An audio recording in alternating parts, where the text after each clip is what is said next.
আসসালামু আলাইকুম বন্ধুরা, আশা করি সবাই ভালো আছেন। বন্ধুরা, এখন আপনারা স্ক্রিনে যে দৃশ্যটি দেখছেন এটি ইরানের পার্সিয়ান সাগরের উপকূলের একটি ফুটেজ। কয়েকদিন আগে ইরান এই ভিডিও প্রকাশ করেছে। এর মাধ্যমে তারা ঘোষণা দিয়েছে যে কোনো পশ্চিমা আগ্রাসন প্রতিহত করার জন্য তাদের আকাশ প্রতিরক্ষা ব্যবস্থা সম্পূর্ণ প্রস্তুত।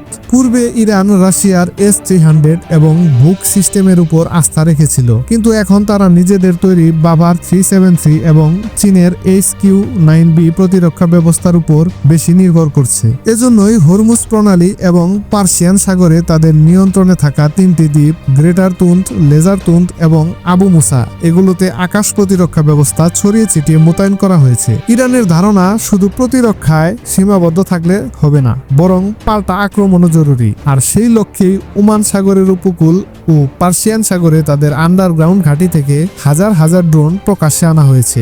ইরানি সংবাদ মাধ্যমগুলো জানাচ্ছে এবারের প্রস্তুতি আরো বড় এবং শক্তিশালী। ড্রোনের তালিকায় রয়েছে মোহাজের 6, আবাবিল 5, আবাবিল 3, N5, আবাবিল 2 সহ উমিদ, কামান 12, কামান 22, কারার এবং কিছু নতুন মডেলের দীর্ঘ পাল্লার ড্রোন।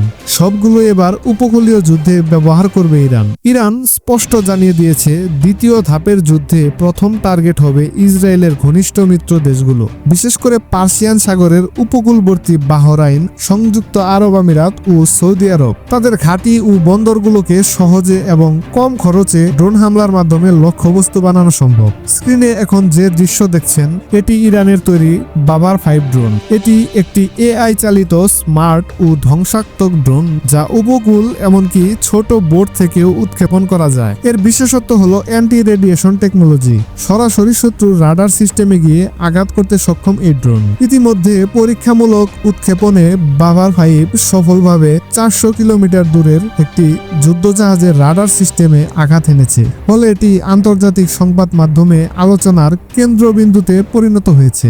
এই ড্রোনের মূল লক্ষ্য যুদ্ধজাহাজ ধ্বংস করা নয়, বরং তাদের অন্ধ করে দেওয়া। কারণ রাডার সিস্টেম অচল হয়ে গেলে জাহাজ মিসাইল গাইডেন্স ও প্রতিরক্ষা সক্ষমতা হারিয়ে ফেলে। এজন্য ইরান শত শত বাভার 5 তৈরি করছে, যা নৌবাহিনীর হাই স্পিড বোট থেকেও উৎক্ষেপণ করা যাবে।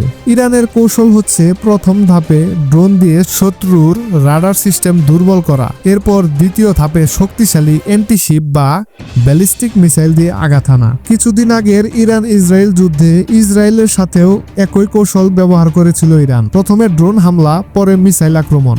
এবার ইরান সমুদ্র যুদ্ধেও একই স্ট্র্যাটেজি নিতে যাচ্ছে। পশ্চিমা বিশেষজ্ঞরা বলছেন এটি একটি গেম চেঞ্জার পদক্ষেপ। অন্যদিকে ইরানের সামনে বড় চ্যালেঞ্জ হলো রাশিয়ার সঙ্গে সম্পর্ক। ড্রোন সরবরাহ নিয়ে রাশিয়ার সঙ্গে ইরানের চুক্তি থাকলেও রাশিয়া তা মানেনি, নিজস্ব উৎপাদন বাড়িয়েছে এবং অন্যত্র রপ্তানি করেছে। ফলে ইরান শাহেদ 136 ড্রোন সরবরাহ বন্ধ করে দিয়েছে। রাশিয়ার উৎপাদন ক্ষমতা কমে যাওয়ায় তারা এখন বিকল্প হিসেবে চীনের সহযোগিতা নিচ্ছে। ইউক্রেনীয় সংবাদ মাধ্যম জানিয়েছে রাশিয়া যে শাহেদ 136 এর ভ্যারিয়েন্ট তৈরি করেছে তার 60 থেকে 70% যন্ত্রাংশ আসছে চীন থেকে।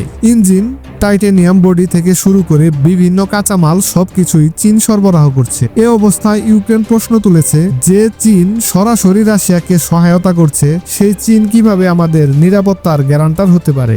ফলে ইউক্রেন স্পষ্ট জানিয়েছে তাদের মাটিতে চীনের কোনো ঘাঁটি তৈরি করতে দেবে না। এখন সবচেয়ে বড় প্রশ্ন হলো উত্তেজনা কি শান্তিপূর্ণভাবে সমাধান হবে, নাকি মধ্যপ্রাচ্য ও ইউক্রেনের এই সংকট আরও বড় যুদ্ধের দিকে ধাবিত হবে? তো বন্ধুরা, অত্যন্ত গুরুত্বপূর্ণ এই বিষয়টিকে কেন্দ্র করে আপনি ব্যক্তিগতভাবে কি মনে করছেন অবশ্যই তা কমেন্ট করে জানাবেন। সঠিক তথ্য নির্ভর ও বিশ্লেষণমূলক ভিডিও পেতে চ্যানেলটি সাবস্ক্রাইব করে রাখুন। পরবর্তী কোনো বিশ্লেষণ নিয়ে খুব দ্রুত ফিরে আসবো ইনশাল্লাহ। সে পর্যন্ত ভালো থাকুন, সুস্থ থাকুন এবং আমাদের প্রিয় বাংলাদেশকে ভালোবাসুন। আল্লাহ হাফেজ।